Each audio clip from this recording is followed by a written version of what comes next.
Well, hey everybody, welcome to the show today. I'm here with my new friend, Dave Arns, and we've been hanging out together for, was it about a year, 2 years now? There's a year, yeah. We've been, there's a weekly meeting in our city, Longmont, where we get together with pastors and leaders, and it's been fun getting to know Dave, and he's really impressed me because he is a prolific author, and he's a composer. He writes songs, and I'm sure he's a dancer too, I think. Yep. And he's involved in a ministry in Berthoud. And your church is called again? Resurrection Fellowship. So you go to Resurrection Fellowship. But 14 books. Yep. Like when you say one book is hard, I did a senior thesis in college, and I'm working on to write some more things, and that was only like 75 pages. And, when you're in college, initially people say write 3 pages. You're like, oh my gosh, that's so much. But then the older you get, you start to realize there's so much to talk about, so much to write about. 3 pages is really not much at all. But anyway, we're here today to talk about Dave's new book called Oh, Evolve. And then the subtitle is Good Luck with That. And the name was very deliberately chosen. I remember years ago seeing a bumper sticker that says, Oh, Evolve. Okay. And the implication was, I disapprove of you, why don't you grow up? And obviously the best way to improve and to grow up is to evolve. Right. So that's where the title came from. But the subtitle, Good Luck with That, is important also because for evolution to be a real thing, you need luck. Amazing luck, ridiculous amounts of luck. Lots of luck. Because everything is random, and assembling complex things with no intention by accident is a problem. Mm-hmm. So that's where the subtitle came from. So Dave, can you be an intellectual and a creationist? Can you be an intellectual and believe the Bible at the same time? Yes. Is it possible? Most definitely. Okay. A lot of the arguments against biblical statements pertaining to life or the creation or the earth or stars or things like that are based on current fads of science. And so many current fads of science, as we learn more about them, we think, oh, well, I guess that wasn't quite true anyway, after all. But now we know that, and then a few years later, oh, well, that wasn't exactly right either. But now we know that, and the current fads of science change. Mm-hmm. And the more we learn, we're realizing, okay, these current fads of science are breaking. They're not as reliable as we thought. You had a specific term, I think it was in the first chapter, about how as evolutionists they start to have to make more explanations to explain their theory. What's the technical term for that? Well, a rescue device. Rescue device. As a rescue device is a supplemental theory that was invented solely for the purpose of propping up the original theory. Right. Because the original theory, things are falling off and, the foundation is crumbling.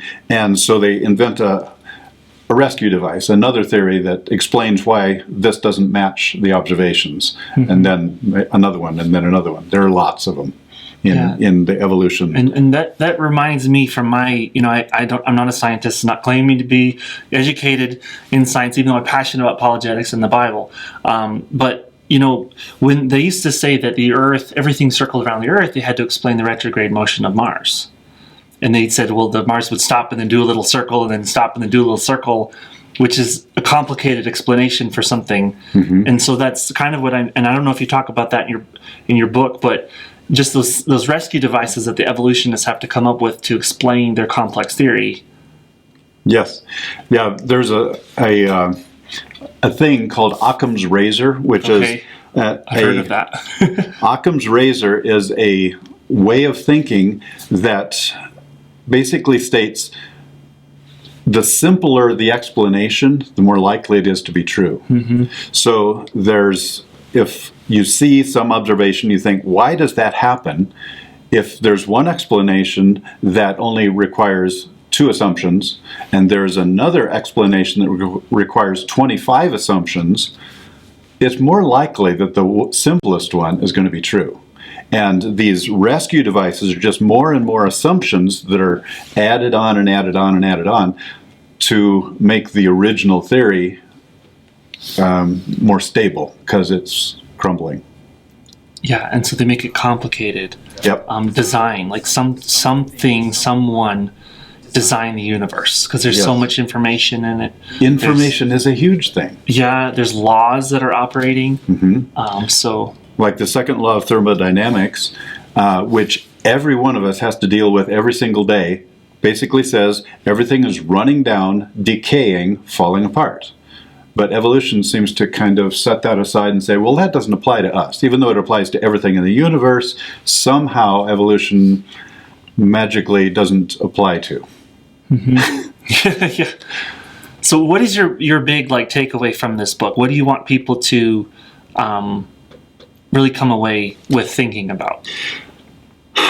Probably the most important thing is that Jesus followers, Christians, are often intimidated by the intelligence of evolutionists, and they are very intelligent people, but there is a presupposition that this is true. Therefore, all evidence is interpreted in that context of this must be true, so somehow this evidence must confirm it. So it's assuming the outcome before you actually analyze the input. Right, which is a very biased way of thinking. Yeah, it's circular reasoning. It keeps any other possibilities. I mean, scientists should be open to any possibility, including the possible existence of a higher power of God. Yes. And if you exclude that possibility, you are really blinding yourself to possibilities. Yes. And it distorts your ability to look at facts objectively. Yeah. Yeah, an unbiased sort of way. Yes. Science, just the word, it means knowledge. Okay. But science has been more narrowly defined in the last few decades to mean naturalistic. In other words, anything supernatural is immediately and preemptively disallowed, which means anything that mentions or assumes or depends on anything supernatural, we'll just throw that out and won't even consider it. Therefore, all that's left is, of course, is the naturalistic stuff, which people then conclude must be true because that's the only thing we're considering. But they're ignoring this enormous rest of the universe, which includes the supernatural part, God, and the idea that information has to come from intelligence. Because, for example, DNA, on the cover of the book, there are three main... You have a DNA strand. Yeah, there are three main components to the cover of the book. One is a galaxy, spiral galaxy, then there is a DNA strand, and then there is a skull of a fossilized person. Now, the spiral galaxy is important because evolution, there are four different flavors of evolution. One is cosmological evolution that talks about how the stars got there, how galaxies got there, planets and such as that. Then there's chemical evolution. How did chemicals that are by themselves turn into life? Then there's biological evolution. How did the first cell evolve into all the other things, including humans? And then there's geological evolution. How did the rock layers get their fossils, tectonic plates, and all that? So the picture on the book that has the spiral galaxy, a spiral galaxy, because it is spinning, it's just like watching soap suds go down when you're draining a bathtub. The closer the soap suds are to the center, the faster they spin. Okay. Spiral galaxies do the same thing. But if the spiral galaxies were as old as evolutionists claim, 13 billion years or so. Yeah, really old. the arms would not be visible anymore because they would have blended together. They would have been lapped so many times. The inside would have lapped the outside so many times. Right. There wouldn't be any arms anymore. It would be just one flat disc. Wow, there's so many things like that that you really have to challenge an honest person. Yeah. And I think an atheist cannot be a self-respecting atheist cannot really be an atheist. They have to be an agnostic. Yeah. I'm kind of jumping gears here slightly, That's but right. Because an atheist basically is asserting that they've been everywhere at all times. Right. Throughout the whole universe, and they know for a fact that there is no higher power or God. Right. And I am omniscient, and therefore I can conclude this. Conclude that there's no God, which is ridiculous. Yeah. And it's intellectually dishonest. Yep. But what I'm trying to say with that is there's so many things like that should scientifically make people question, like the moon, for instance. Yes. Where it's like, well, if the moon... just for instance, it's amazing to see how the moon is exactly the same size as the sun in the sky at this present time, which is fascinating, which should make you wonder. But then, the tidal problem with the tidal waves, if they say that something collided into the Earth 4 billion years ago, or whatever they say, and that it started to come out, and now the moon is distance where it is now. Well, the tidal force would cause the waters to just go over the Earth and destroy probably the fossil record. So there's problems with those kind of things that should make people question their presumptions, Yes. There are problems with all of the planets. If you look at any individual planet, every single one of them shows evidence of measurable, observable things that would disallow evolution, disallow this deep time, this idea of 13.8 billion years for the universe and 4.5 billion years for our solar system, things like that. For example, virtually all the planets have magnetic fields, but magnetic fields decay at a known rate, at a measurable rate. They wouldn't be here anymore if the planets were 4.5 billion years old, but they are. Yeah. There are moons of Jupiter and Saturn that shoot geysers or are volcanic, and they're losing heat at a pretty fast rate. Now, if they were 4.5 billion years old, they wouldn't have any heat left over. They would have irradiated it all away, and they'd be cold, inert lumps. But they're not. Yeah, that's amazing. And on and on and on. There's tons of them. But that idea, because evolution requires lots and lots of time. Yes. And that's the presumption, if I'm using the right word. Where That's they a presumption, yep. We have to make the assumption that if evolution is going to work, it takes a long, long, long time, and you have to have magic strike. Everything has to happen just the right time. And that's why I love, the Bible says that eternity is in our hearts. And I argue that even the atheist and the sci-fi guy, they have eternity in their hearts. And what does it turn into? Their hope becomes propagating humanity throughout the universe and the solar system. That's really their eternity, because they don't believe in a heaven, they don't believe in a hell. So they say, well, we have to propagate the existence of humankind through eternity, is what it really becomes. Yep. And so eternity is in our hearts. Yep. And I think that's just so exciting, Yeah, another thing, Saturn's rings would not exist anymore. They are collapsing. There's a thing called ring rain, which is basically electrostatic attraction of the particles of the Saturn's rings. They are dissipating. They're going away. And if they were really 4.5 billion years old, they wouldn't be there anymore. That's amazing. There's so many of them. Yeah, and then, one thing I learned in some study about apologetics is that, and creationism, is that creationists and evolutionists have the same facts. Yes. We have the same facts, and you could have some really crazy ideas and develop medicine and create airplanes because you're using principles. People have all sorts of beliefs, of faith systems in the world.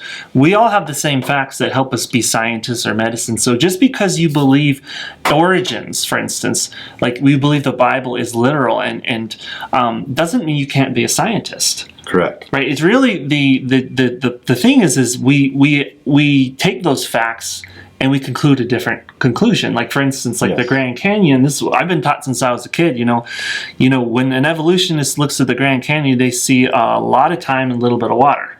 But a creationist sees the Grand Canyon, and because we know the flood is a historical event that happened, which the fossil record proves, by the way, we look at the Grand Canyon, we see a lot of water in a little bit of time. Yeah. It's a perspective, and the only person to know is somebody who is actually there.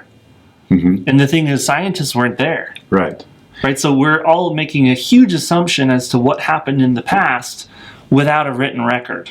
Yes, but it's interesting to bring up the Grand Canyon, because I talk about that. Even without a global flood, Yeah. there are just three things that you need to know to figure out how long it would take for the Grand Canyon to be dug out just through natural uniformitarian processes, just the river flowing through. One is the volume of the Grand Canyon. You can look that up on the internet. 2,600 cubic miles or so. But then you have the flow rate of the Colorado River, and you have the sediment percentage, about 31%. It doesn't take a lot of fancy math to figure out how long it would take with the current flow rate of the Colorado River and the current sediment rate to dig out 2,600 cubic miles. But I won't give you the answer. You have to read the book to find the answer. That's a good idea. So Evolve by Dave Arns, that's what we're talking about. Yep. His new book. You can get it on davearns.com. So DAVEARNS.com. That's where he has his books and products. And your CDs too. So that's where you can get that. But yeah, I'm passionate about this. I know it builds my faith. My dad's testimony, part of my dad's testimony, my dad's my senior pastor here at Christ Church International, and he said he was, a lot of Christians have to compromise their belief in Genesis because they're told that science is real, right? And that's the new hashtag science is real, so people can bully you. Yeah. Right? You don't believe in science? You're a heretic, We'll bring you at the stake. That's kind of the mentality. Yeah. And it's funny, Dave, I'm jumping here, but like the Catholic Church used to be that entity that says if you don't believe that because they were erroneous at the time when they said that, everything revolves around the earth, so if you don't believe that, you're a heretic. And was it a Copernicus? Yeah. Who came and said, wait a minute, that's not what we're observing. Yeah. And it's not wrong for me to look at, because God created science, so we can challenge the presumptions. But the evolutionist community, the mainstream, really the Church of Evolution, which is the indoctrination centers of higher education and high schools and grade schools even, if you challenge those assumptions, which is still a theory, by the way, right? If you challenge those assumptions, you're a heretic. Yep. It's like, they have flipped roles now. Yep. And now you cannot be, I thought education was to challenge things and to think for yourself. And now it's toe the line and think how we tell you. Right. It's the political correctness. But evolution is an actual religion. And you talk about that here. I go into great detail. Wow, that's there. pretty bold. That's good. And evolutionists acknowledge that. And there are belief systems. There are origins. Yeah, it's a full-blown, it's been described by an evolutionist as a full-blown alternative to Christianity. Wow. So yeah, it's a religion. I mean, they have when people start telling you what happens in the afterlife, even if there is no afterlife, they're teaching doctrine. Yes. Right? Teaching before time, and I don't know if I finished my thought about, I just had it again. Sometimes I do this, I jump around. I didn't forget what I was going to say.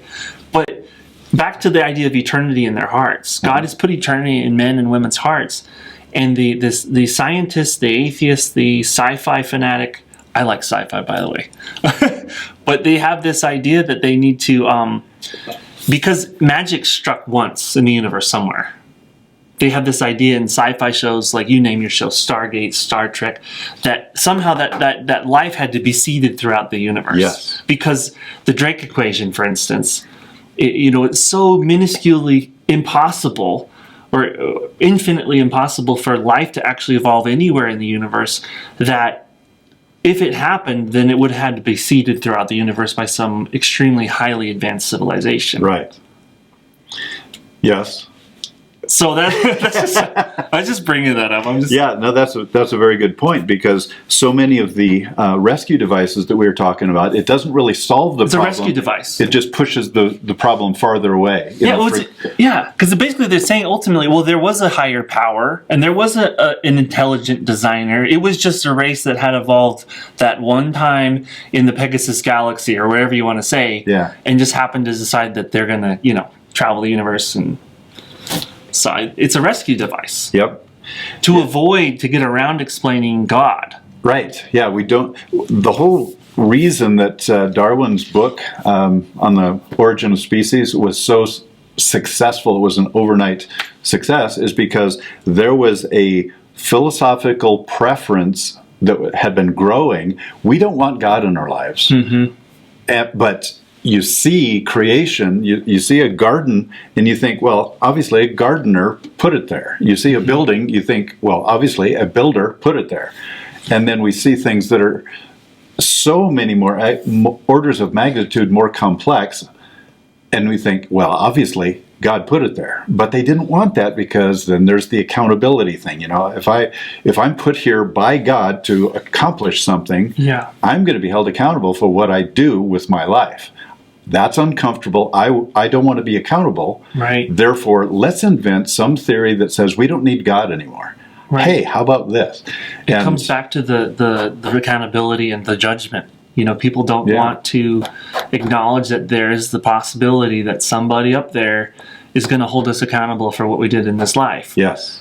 And they want to avoid that at all costs, really. And that blinds people. Yes. I mean, even the bone tissue, the blood vessels and things that they're finding in dinosaurs, that is impossible.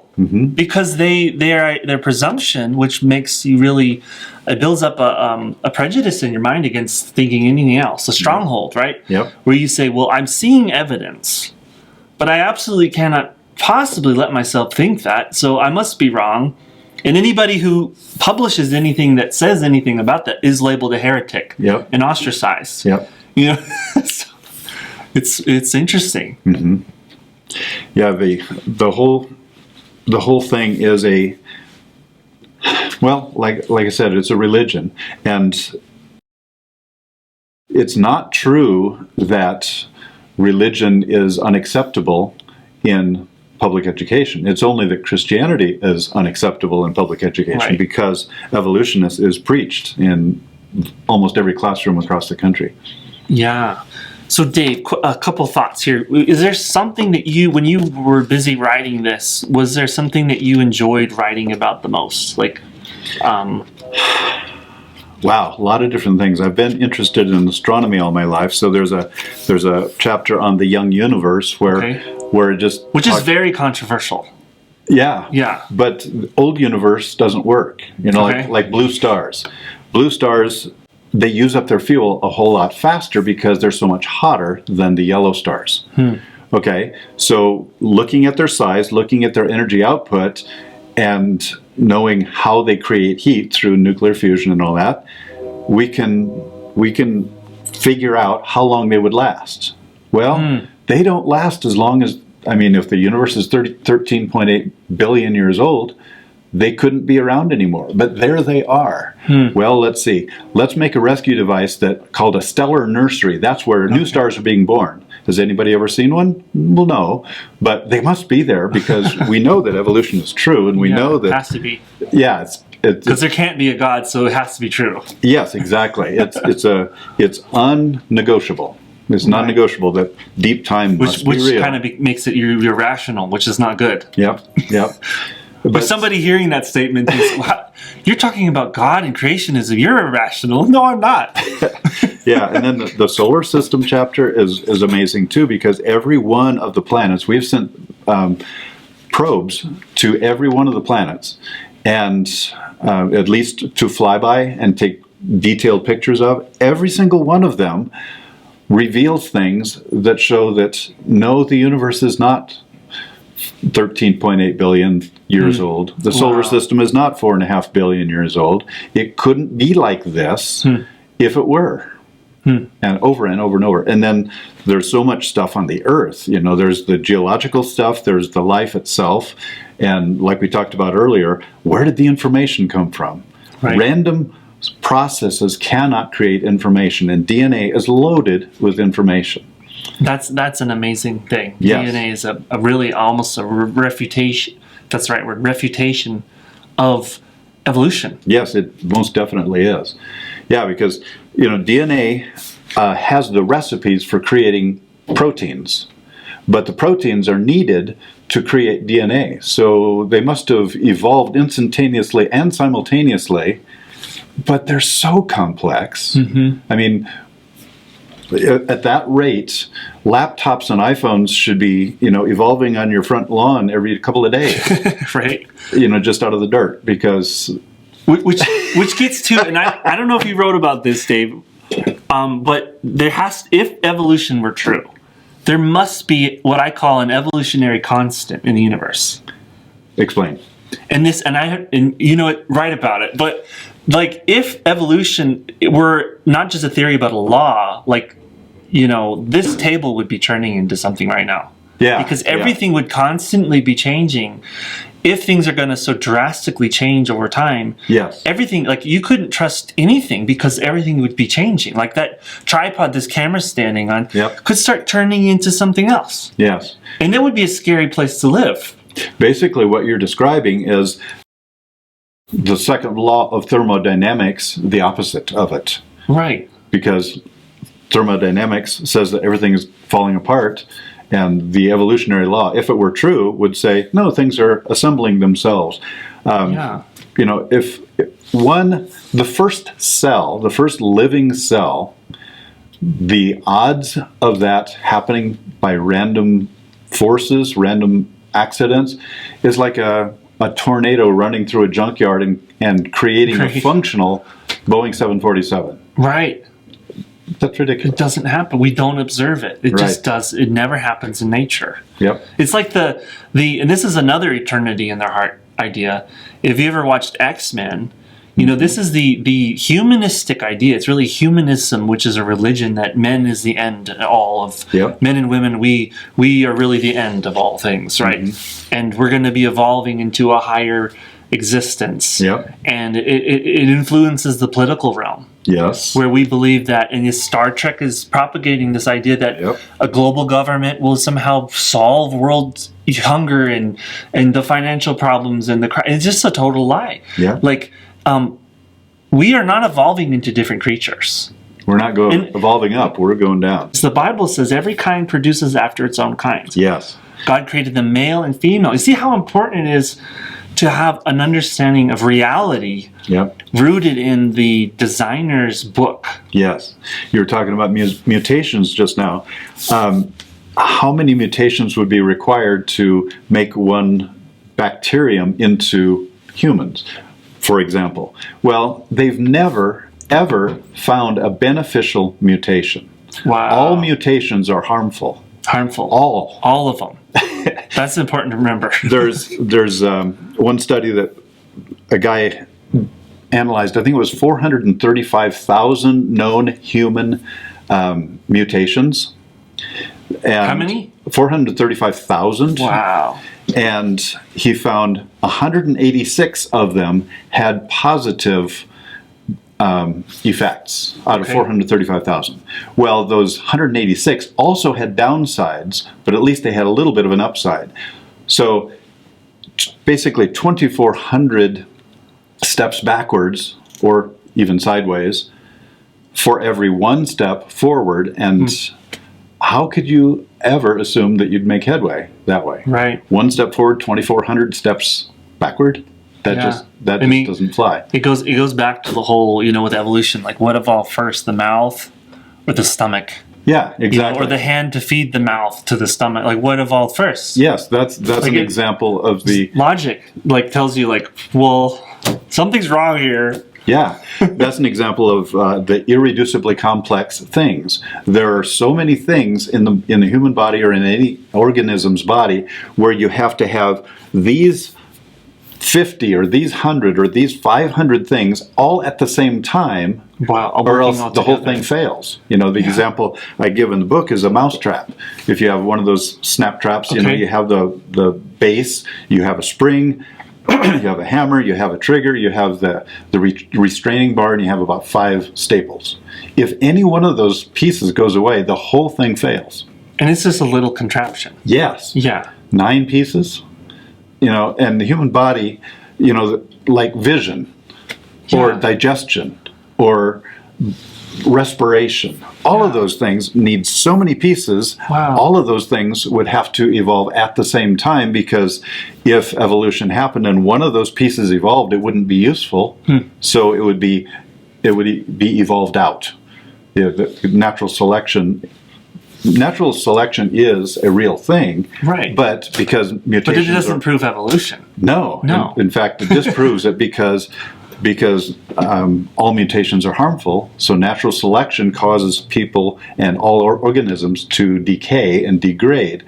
For example, they've done genetic analyses with a whole bunch of grandparent, parent, child triplets, and they noticed that on average there are 63 new genetic mutations every generation, which means we're getting, so my grandparents... Every generation. Every generation. Wow. So I inherited my grandparents' 63, plus my dad's 63, plus I'm developing 63 just from, radiation and, copying errors and stuff like that, which means the genetic load is building up so much, we would be extinct. There's an evolutionist that wrote an article that says, why are we not extinct 100 times over?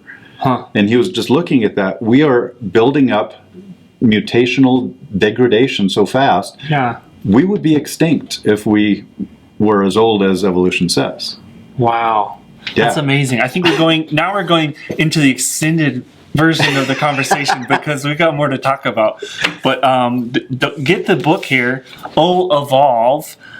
Good luck with that, by Dave Arns, and you can find it on davearns.com. So I encourage you to get this. This will build your faith on why you can trust the Bible. Why you can, you don't have to be indoctrinated by the indoctrination centers of evolution. But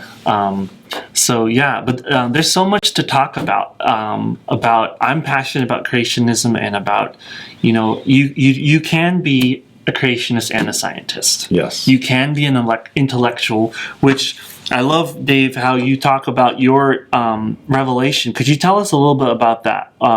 Because you're kind of a cerebral kind of guy, right? Thank you. Intellectual. And people who are intellectual sometimes can have a difficulty with faith.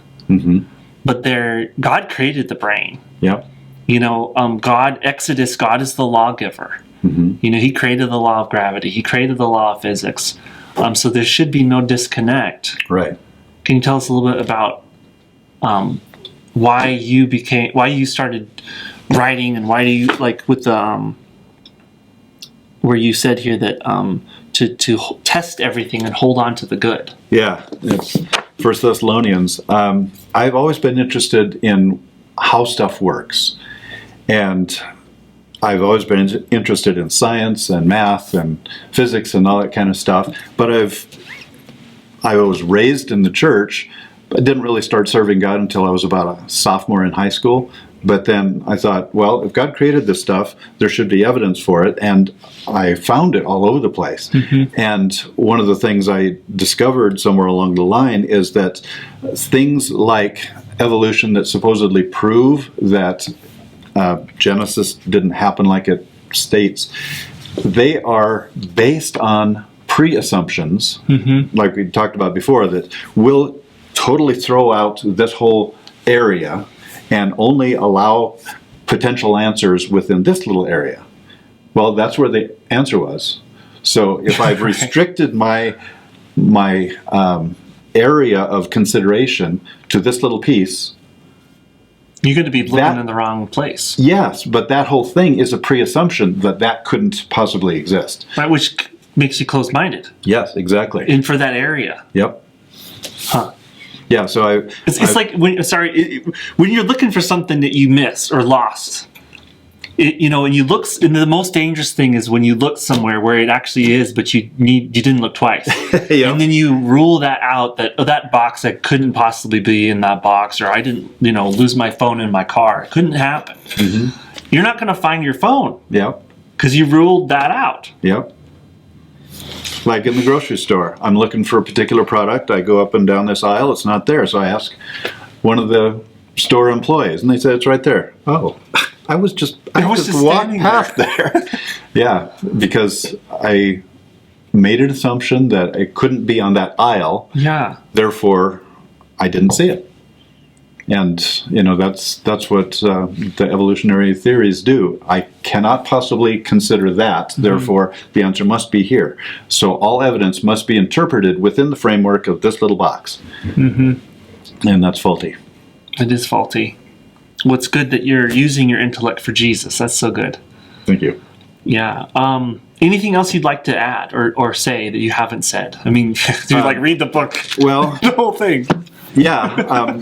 When I wrote this, I wrote it with not trying to get too technical. So anybody who graduated from high school and paid attention in class. This is not technical reading. No, this is not highly technical. So anybody who finished high school, paid attention in class, will be able to understand this after a time or two. Okay. If people want to get into more detail, there are tons of footnotes where people can follow and say, okay, I want to get into more detail. There are lots, like 500 and some more footnotes. Okay. That if people want to get into more detail, there's plenty out there that is just fascinating. But that gets more technical in most cases. Awesome. Crazy cool. Cool. Well, hey, I want to conclude with prayer. Okay. The amazing conclusion of the fact that there is a God is He's living and He wants to have a relationship with you. He wants to touch your life, touch your heart. So let's just pray. Would you have a prayer for the viewer? Yeah. Yeah. Father, thank you for the people that are listening to this and watching this interview. Father, I ask you to speak to their hearts and let them realize that there is more than they had thought, and you are better than they had thought. So, Father, I ask for your anointing of curiosity to get to the bottom of this and to look at all of the evidence, not just the pre-approved politically correct evidence. So, Father, thank you for the ability to seek you and find you. In Jesus' name, amen. Thank you, Lord. Amen. So once again, guys, Evolve. Good luck with that. Dave Arns. You can get it on davearns.com. Hey, I also want to encourage you guys to subscribe to the channel. Hit the bell button so every time we upload a new video, you will get notified. Thanks for watching, and we'll see you soon.